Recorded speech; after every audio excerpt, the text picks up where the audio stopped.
à tous. Je suis très contente de revenir ici à la JNS. J'étais déjà intervenue il y a quelques années, invitée par Franck, pour présenter le programme Clé de dos. Donc Clé de dos, qu'est-ce que c'est? C'est la petite histoire que je vais vous raconter là sur cette petite demi-heure de digestion. Et Clé de dos, c'est un programme documentaire dont l'ambition était aux origines de mieux comprendre le parcours des personnes concernées par une spondyloarthrite. Donc il faut revenir 8 ans en arrière, quand on s'est rencontré avec Franck et avec Ludovic, qui est quelque part derrière, autour de ce programme. Il y a 8 ans, quand on regardait sur Internet et a fortiori sur les réseaux sociaux, on ne trouvait pas grand-chose sur la spondyloarthrite en termes de témoignages de patients, de proches, de professionnels de santé. Et donc on a eu envie de documenter ce que vivent, traversent les personnes concernées par une spondie, et puis de creuser un peu, de comprendre notamment tous les facteurs d'errance, puisqu'on sait que c'est une maladie, et vous le savez, pour lequel le temps de diagnostic est extrêmement long. Excusez-moi, je ne parlais pas en face du micro, est beaucoup trop long. Donc on a voulu comprendre pourquoi on arrivait à tant d'années avant de poser un diagnostic. Donc Clé de dos, ça a 8 ans, c'est plusieurs épisodes que vous pouvez retrouver sur un site internet qui s'appelle clédedos.com. Et depuis quelques années, ce sont aussi des réseaux sociaux et une communauté qui se retrouvent autour de toutes ces vidéos qu'on a réalisées, notamment à l'occasion des JNS. Et peut-être on peut passer là. C'est moi qui ai la main. Mince, j'ai loupé le meilleur. Ah oui, Voilà. Franck en premier plan, c'est le meilleur. Donc ça c'est Franck à droite, le président, et à gauche Ludovic, et c'est ce trio qui est à l'origine du programme. C'est une photo qui a été prise au congrès de la SFR il y a 6 ou 7 ans, au tout début du programme, puisque l'idée c'est de le faire connaître au plus grand nombre et notamment aussi aux professionnels de santé. Donc Clé de dos, c'est un site internet dans lequel vous retrouvez un certain nombre de vidéos. Depuis le début du programme, on a une quarantaine de témoignages de personnes ayant une spondie, mais aussi leurs enfants, les conjoints, des amis, qui viennent aussi témoigner sur l'impact de la maladie et qui donnent leurs conseils, leurs points de repère aussi. Et puis, on a une quinzaine de professionnels de santé, donc des rhumatologues, mais aussi des kinés, des infirmières, et notamment des infirmières en éducation thérapeutique. L'éducation thérapeutique, c'est un sujet qu'on a beaucoup exploré. Voilà. Et puis, il s'est passé quelque chose là cette année, c'est qu'on a eu envie d'offrir un nouveau look à ce programme qui est ancien, mais qui est super frais. Et donc, on l'a relooké, on lui a mis des nouvelles couleurs. On a testé une nouvelle ligne éditoriale, un peu plus légère, un peu plus Pepsi. Et puis, ce qu'on souhaitait vraiment, c'est mettre le paquet sur les réseaux sociaux, parce que ce qu'on pense, c'est que c'est vraiment un endroit où les gens peuvent échanger entre eux, se donner des conseils, s'inspirer et partager des choses hyper utiles. Et donc nous, on s'est mis à cet endroit d'être un peu le passeur de toutes ces histoires qui sont partagées sur les réseaux. Et donc dernièrement, et je suis contente parce que je l'aperçois dans la salle, on a des membres de la communauté qui se sont exprimés aussi et qui ont partagé leurs histoires. Et vous pourrez les retrouver à la fois sur le site et à la fois sur Instagram et Facebook.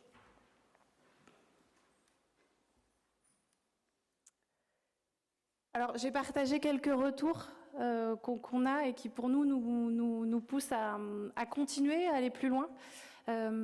Parce que, pour moi, ça prouve qu'on est dans le vrai, dans le juste, et que ce qu'on partage sur ces réseaux, c'est utile, et ça aide les gens à faire leur chemin avec la maladie. Voilà, c'est très court, mais il y a un message clé, c'est rejoignez-nous sur Clé de dos. Et merci à vous et merci à Franck d'organiser ces journées qui sont hyper riches.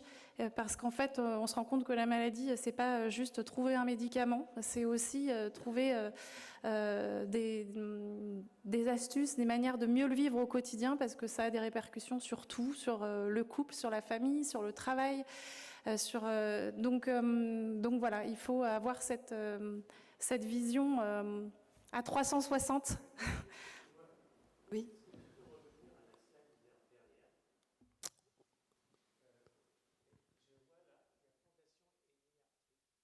Oui, oui. Oui, Fondation Énéartrite. Alors justement, je n'ai pas caché le nom.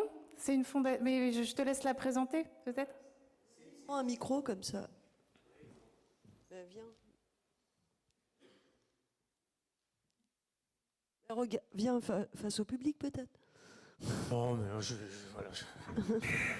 Voilà. La fondation Énéartrite, c'est la fondation qui se trouve en Algérie. C'est la seule qui traite de l'arthrite. Et donc, c'est très important pour eux. Et ils relaient tous les témoignages de toutes les clés de dos, parce que les gens là-bas n'ont pas accès au même traitement que nous. Hein, et ils ne peuvent pas. De toute façon, ça existe, hein, mais ils ne peuvent pas. Donc, elle fait un travail fantastique, cette fondation, avec le peu de moyens qu'elle puisse avoir en Algérie.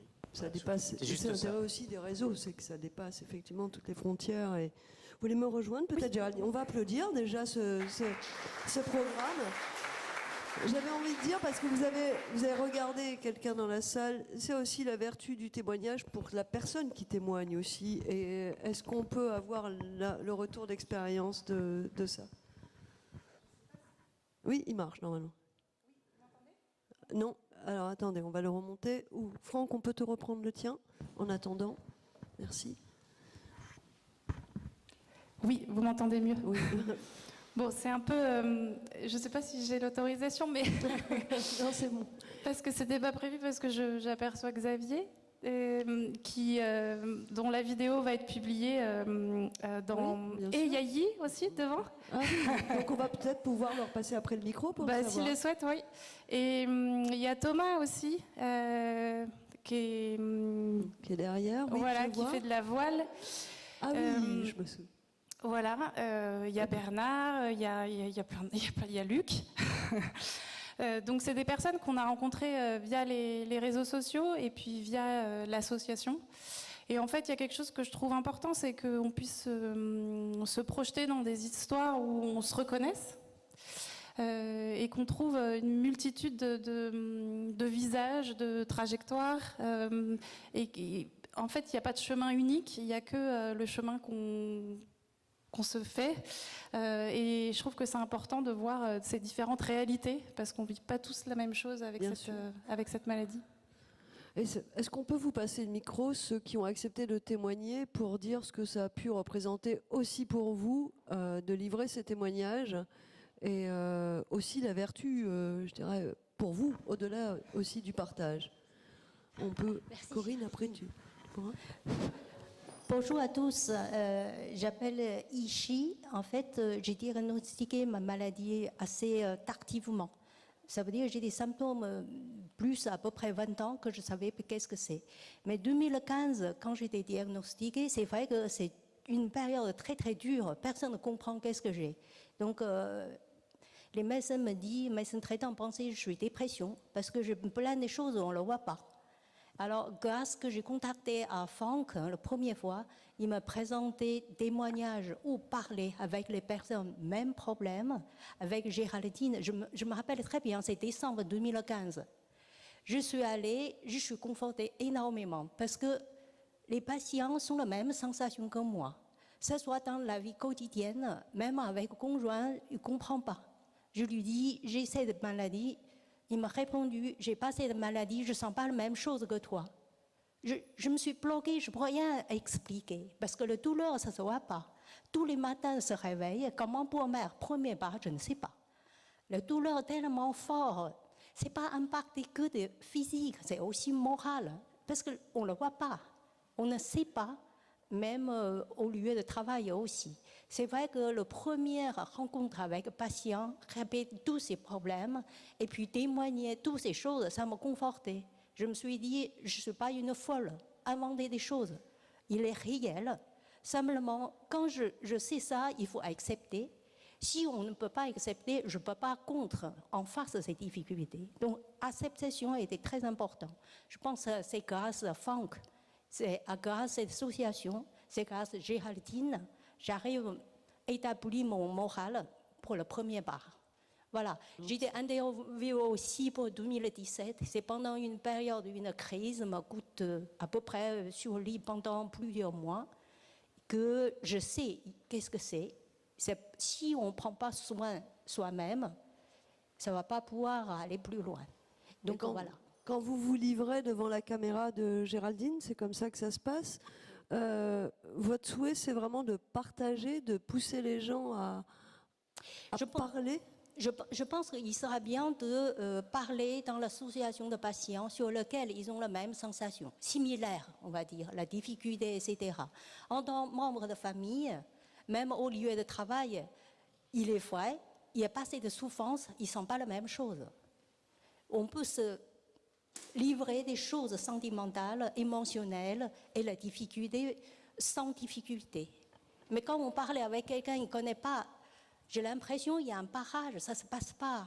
Je ne m'attendais pas à le recul, ce que je m'attendais. Et je pense qu'au fait de parler, c'est le premier pas pour acceptation de cette pathologie. Merci. Vous voulez réagir peut-être déjà à ce premier témoignage ou quelqu'un d'autre veut aussi parler ou s'exprimer derrière vous, monsieur? Ah, je ne vous ai pas forcé. Hein. Bonjour. Oui. Moi, j'appelle Xavier. J'ai été contacté. Pardon. Je vous en prie. Allez-y. Voilà, merci. Oui, pardon. Non, je vous en prie. Moi, j'ai été contacté par Géraldine. Et de par ma génération, je savais que je suis peut-être plus connecté aux réseaux sociaux. Et en fait, j'ai trouvé que c'était un très bon média. En tout cas, moi, j'ai été diagnostiqué il y a quelques années. Et je trouvais ça important de découvrir d'autres témoignages de personnes à travers cette pathologie, comment les douleurs s'expriment, comment elles font avec, les activités qu'elles mettent en place. Et j'ai trouvé ça assez juste et assez sympathique et positif. Et moi, c'est un peu la relation que j'ai avec ma spondylarthrite. C'est plutôt la prendre comme une amie. Et donc, essayer aussi de redonner un petit peu de lumière et de bonne humeur sur ce sujet qui peut être parfois un peu plombant, quoi. Donc, sans dénier la réalité. L'enjeu, c'est pas non plus d'édulcorer ou de donner, je dirais, d'une certaine manière, de faux espoirs. Le but, c'est, vous êtes attentif à ça, j'imagine. Oui, je pense que l'enjeu, c'est de surtout pas lisser les vies qui sont racontées, les témoignages, parce que je pense qu'on s'y retrouverait pas et on n'est pas idiot. Je pense qu'au contraire, il faut montrer toute la complexité au quotidien pour les personnes qui vivent avec une spondylarthrite. Et c'est pour ça qu'au début, quand on a lancé le programme, on nous a renvoyé, c'est dur quand même, il y avait un épisode, c'était uniquement du son. Maintenant, on appelle ça des podcasts, mais il y a 8 ans, le terme podcast n'était pas aussi démocratisé. Et on n'entendait que des voix de personnes qui expliquaient ce qu'on leur renvoyait au quotidien, dans le milieu professionnel, dans la famille, depuis parfois très jeunes. Et on nous disait, mais non, mais vous ne pouvez pas diffuser ça. En quoi c'est inspirant? Je veux dire, vous plombez l'ambiance. Et en fait, quand on avait un autre pendant, c'est-à-dire qu'on a eu de rencontrer des professionnels de santé qui nous disaient, en fait, moi, je le mobilise, cet épisode-là, en ETP. Parce que c'est un point de départ de se dire, en fait, déjà, je ne suis pas seule, il y a d'autres personnes qui vivent la même chose. Et puis voilà, la réalité, c'est qu'elle n'est franchement pas drôle. Et donc nous, c'est pas en mettant des nouvelles couleurs, on cherche pas du tout à édulcorer tout ça. Mais ce qu'on essaye de mettre en évidence, c'est des dynamiques chez des personnes qui ont su dépasser certaines appréhensions, certains blocages, certains qui ont pu avancer avec la maladie, soit en se remettant avec une activité sportive, soit en décidant de partager leur quotidien sur les réseaux sociaux, et qui ont su bouger avec cette maladie et en faire quelque chose, non pas d'utile à eux, mais en tout cas dépasser une situation compliquée. Qui regarde les vidéos? Est-ce que exclusivement des malades, des familles, ou vous avez réussi à élargir Alors, il y a 2 ans, on a fait une petite enquête en ligne et on a eu à peu près un peu plus d'une centaine de répondants sur l'usage de clés de dos. Et ce qu'on a pu constater, c'est qu'il y avait des personnes malades, mais il y avait aussi beaucoup l'entourage proche. Donc là, c'est la première cellule, conjoint et enfant. Et donc, ces informations, elles sont utiles aussi pour les proches, pour l'entourage. Oui, ça on l'imagine, mais j'imaginais un plus large public. Tout à l'heure on évoquait, et nombreuses sont les personnes qui le confirment, souvent la maladie est tue dans l'emploi, on n'a pas envie d'en parler, etc. Et c'est vrai que tous ces malades invisibles, moi qui n'ai pas ce type de maladie, dans l'entreprise, par exemple, dans laquelle je travaille, qui est quand même une grande entreprise, il y a 2 jeunes qui l'ont, mais qui le taisent. Et souvent, alors j'entends dire d'eux, fait souvent la tête, il n'a pas l'air bien. Et est-ce qu'il n'est pas intéressant de sortir, justement, enfin de permettre à ce que ces vidéos atteignent un plus large public pour qu'ils soient sensibilisés? Parce que on dit, on est mal compris, mais finalement, le tabou est déjà entretenu par les patients eux-mêmes, qui les taisent et qui vont avoir peut-être des comportements qui vont être mal interprétés. Il y a des raisons de se taire en fait. Quand on écoute les personnes, on se dit quand certaines ont osé parler, on leur a envoyé, on les a peut-être plutôt enfermées. En disant bon bah puisque tu as ce handicap-là, tu vas être restreint dans ton travail. Voilà, donc c'est compliqué de parler parce que ce qu'il faut, c'est arriver à parler et comme le disait très justement un intervenant, c'est une première étape dans un projet avec la spondylarthrite, de se dire en fait, je crois que c'est pour ça qu'il faut aller voir les vidéos, parce que c'est un thème qui a été abordé plusieurs fois, la question de justement de le dire ou pas en milieu professionnel. Et je trouve les témoignages assez enrichissants parce que il y a le dire et puis il y a préparer l'après. C'est de se dire en fait j'ai des droits aussi en tant que quand j'ai ce type de maladie en milieu professionnel, je peux avoir du matériel adapté, je peux avoir des horaires adaptés et puis ça c'est pardon, allez-y, je vous poursuis, mais c'est des solutions très, je dirais, légales entre guillemets. Je parle des réactions de l'environnement, c'est-à-dire accepter qu'on travaille moins vite, accepter que ce collègue il arrive systématiquement 1 heure plus tard le matin. On va le traiter de gros flemmard pendant que nous, on est à la mine depuis 9 heures. Et que moi, en vous écoutant tous, je me dis, mais est-ce que je ne suis pas en train de juger des collègues péjorativement qui me cachent une pathologie quelconque, chronique, etc. Et je trouve ça dommage parce qu'en fait, elles sont nombreuses. Elles ne sont pas si rares, ces maladies. Donc il est sûr que dans une boîte comme moi de 1000 personnes... il y a certainement un certain nombre. Donc je ne parlais pas que de leurs conditions de travail, je parlais aussi de la perception de l'entourage. Mais est-ce qu'il y a des personnes qui ont des expériences peut-être un peu plus positives après avoir raconté ou pas raconté, ou est-ce que le témoignage a eu des vertus? Est-ce que même au sein des emplois de la boîte, je ne sais pas, qui veut peut-être s'exprimer sur ce sujet ou a un avis sur la question? Thierry? Oui, Thierry, vas-y, lance-toi. Ah, si. Allez, Corinne, passe-lui le micro. Et tu as une idée sur la question, je le sais. Bah, si.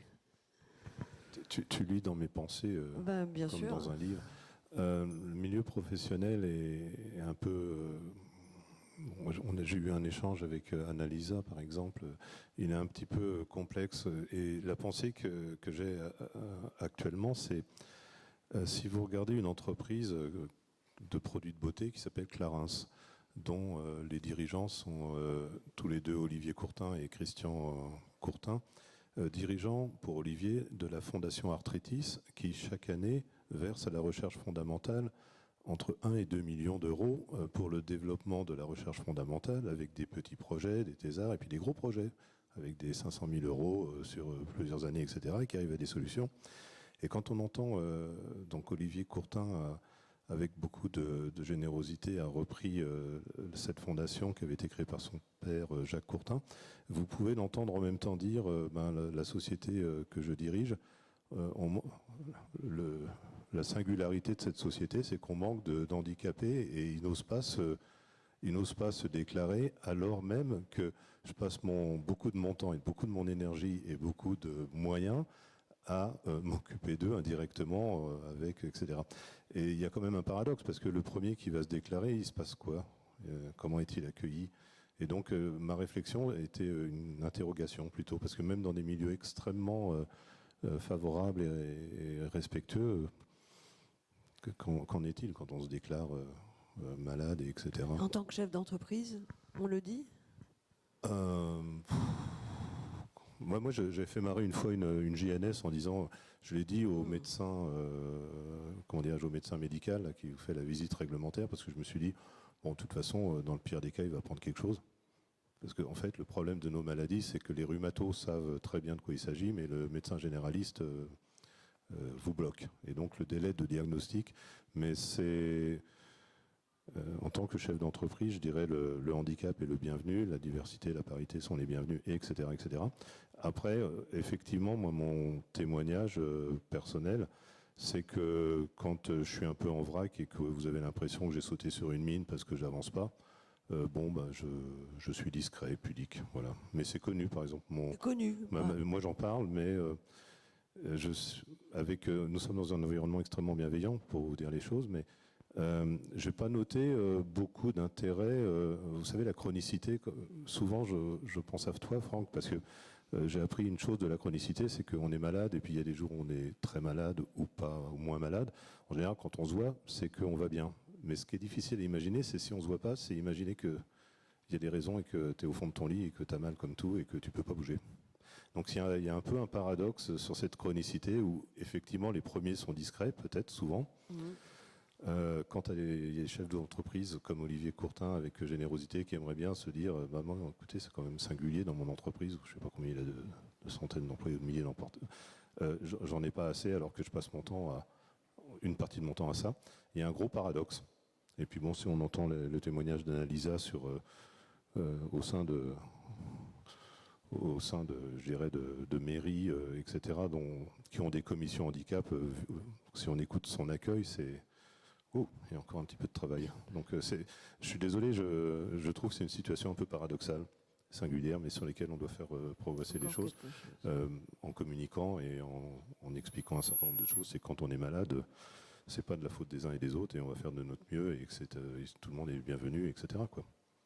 C'est terrible qu'on dise ça encore en 2023, c'est pas sa faute. Est-ce que vos vidéos peuvent pas être utilisées justement dans le monde du travail, ailleurs, dans les écoles? On imagine, on voit toutes les perspectives, tous les enjeux associés. Oui, c'est l'enjeu aussi d'être visible sur les réseaux sociaux, c'est que de pouvoir partager sans forcément trop en dire. Après, simplement partager une vidéo, ça peut permettre d'interpeller. Tiens, pourquoi il partage ça? Et c'est comme ça qu'on fait du bruit, qu'on interpelle, qu'on peut dire aussi les choses. Mais je trouve que... C'est déjà une première étape extrêmement importante, c'est ça. Oui. Voilà, c'est une première étape. Bien sûr, tout n'est pas résolu avec ces témoignages. Non. Puis je pense que l'ambition, c'est pas de tout résoudre, mais je crois que c'est montrer tous ces visages, montrer toutes ces réalités et montrer que ça existe et que ça peut être ma sœur, mon copain, et que voilà. Et puis c'est simplement ouvrir les yeux, quoi. Aujourd'hui, c'est que la spondie, hein, vous avez élargi. Oui, c'est la spondie. Et il y a un autre exemple, enfin, il y a des projets similaires sur d'autres pathologies. Vous êtes vraiment les premiers, vous êtes... Je ne sais pas si on est les premiers. Nous, en fait, ce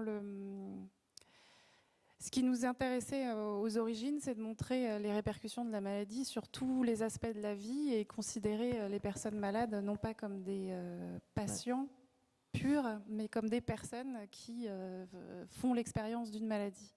Et donc avoir accès à leur vie, à leurs questionnements, à leurs dilemmes.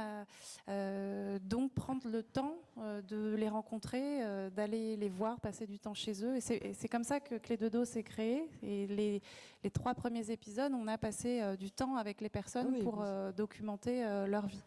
Ah oui, ils ont ouvert leurs portes, etc. Vous étiez oui, chez avec eux.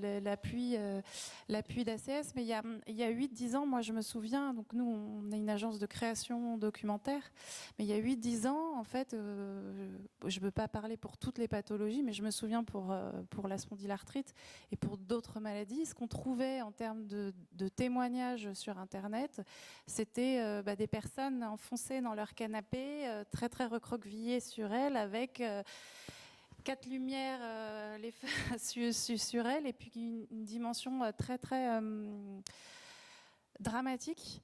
Et je ne suis pas en train de dire que ce qu'ils vivent n'était pas dramatique, mais ce que je trouve que la vertu d'une vidéo, d'un témoignage comme ça, c'est aussi de nous emmener, de nous déplacer, de nous questionner, de nous interroger. Et donc, il ne faut pas enfermer les personnes interviewées dans quelque chose de trop pessimiste aussi, de trop pessimiste d'une certaine manière. Pessimiste, ou en tout cas, l'idée c'est de se questionner ensemble. Et donc voilà, montrer d'autres aspects de la vie de ces personnes, et puis montrer que ce sont des personnes comme tout le monde, quoi. Donc voilà. Oui, Franck, tu voulais réagir? Oui, je voulais insister aussi sur le fait que avec Clé de Dos, il a fallu aussi, ce qui a fait la grande différence quand tu m'as présenté le projet, c'est la qualité des images, la manière de filmer. Il y a une atmosphère, voilà, qui embellit la maladie. C'est vrai, c'est touchant, et c'est ça qui m'a donné envie de bosser avec vous. Et surtout de recommencer d'année en année, parce qu'il y a toujours le succès qui se renouvelle.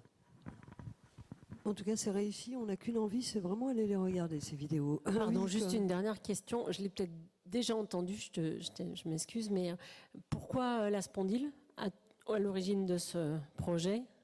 Pourquoi nous? Pourquoi nous? Qu'est-ce qu'on a fait? En fait, au sein de l'agence, on n'est pas très nombreux.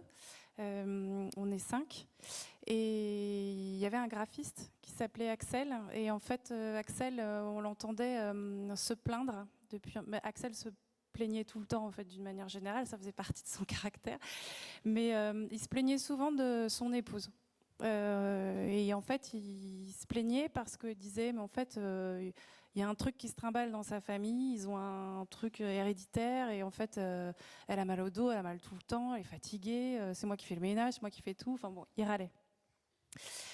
On la connaît, Anne-Sophie, c'était une copine aussi. Et en fait, du coup, on a posé des questions, et ce qui nous a interpellés, c'est pourquoi Anne-Sophie, qui a un nom sur cette maladie puisqu'elle était connue dans sa famille,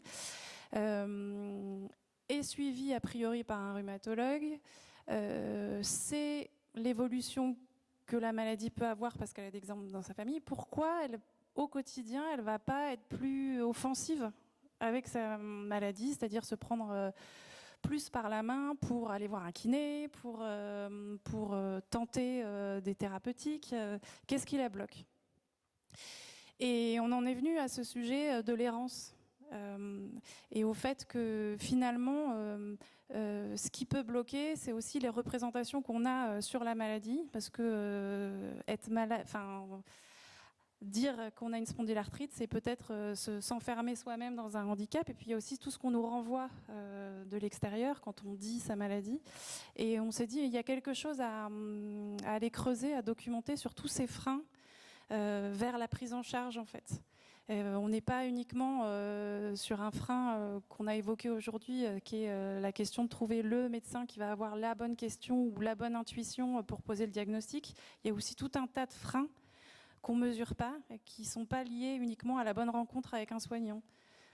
Et donc, c'est comme ça qu'on a eu l'idée de réunir des personnes qui soit venaient de recevoir le diagnostic, soit avaient une intuition, soit sans diagnostic, avait quand même contacté l'association. Et on a fait un focus group, c'est-à-dire qu'on leur a tendu le micro et puis on a organisé un échange comme ça pendant une journée sur différents sujets pour essayer de comprendre ces freins. Et tout ça intervient dans la question de l'errance, en fait. L'errance diagnostique, elle vient effectivement de cette question de la rencontre, mais elle vient aussi d'ailleurs. Et ça, c'est propre à la spondylarthrite, mais c'est propre à d'autres maladies aussi. Ça pourrait s'étendre à d'autres maladies, oui. Bien évidemment. Donc en fait, pour répondre à la question initiale, pourquoi la spondie? Parce que c'était la maladie de la femme d'Axel. Nous ne l'avons pas, nous, dans l'agence, mais ça fait 8 ans qu'on vit avec aussi. Donc il est toujours avec vous quand même, c'est ça? Oui, et puis en fait, cette question des maladies, il y a de plus en plus de maladies qui deviennent aussi chroniques, parce qu'avec les évolutions de la science des thérapeutiques, il y a des maladies avant qu'on... Thierry, tu voulais réagir? Oui, ce thème, Géraldine, est probablement très important, et plus encore, si on prend un pays comme la Norvège, qui est pété de pognon, qui est un des pays dans le monde avec le meilleur niveau de vie. Le délai de diagnostic pour une population toute petite, c'est encore 10 ans. Comment on peut expliquer ça aujourd'hui, dans le pays le plus riche, avec le niveau de vie le plus élevé? Il est pire qu'en France, il a 10 ans. Oui, ça. Et c'est pas parce qu'il fait froid, c'est pas parce qu'il fait nuit, c'est peut-être que c'est pas parce que le réseau de soins est extrêmement développé. Comment on explique ces 10 ans? Et c'est peut-être, tu as peut-être mis le doigt sur quelque chose, c'est une sorte d'errance qui est pas, dont le système de soins n'est pas complètement responsable en termes de maillage. Et en partageant ces témoignages, c'est peut-être aussi plus largement, ça peut aider aussi, parce que comme tu dis, c'est peut-être pas que le système de santé, c'est aussi des personnes qui retiennent un petit peu leurs symptômes, et donc cette autorisation, cette circulation de la parole, ça peut être aussi un levier, ça peut être un levier de prise de parole pour soi-même. Oui, parce que ce dont on se rend compte, c'est qu'on a tendance à considérer, je ne sais pas si c'est qu'en France, mais qu'on est soit en bonne santé, soit malade. Et là, en fait, ce dont on se rend compte, c'est que on peut aller très bien et en ayant une spondylarthrite. On peut être un super copain en ayant une spondylarthrite. On est dans le et pas le ou. Sans exclusif. D'autres questions, témoignages où on peut remercier et vraiment applaudir? Oui. Je vais quand même répondre un peu à Thierry là-dessus, sur le temps, le délai du diagnostic. Nous avons la chance extraordinaire de vivre en France, où il y a un système de santé et qui est accessible à tout le monde, avec une prise en charge, voilà. Et bien sûr. Et que ce n'est pas donné à tous les pays, même loin de là. Les pays qu'il a cités sont aussi bien dotés quand même, en termes de santé publique. Moins en termes d'information.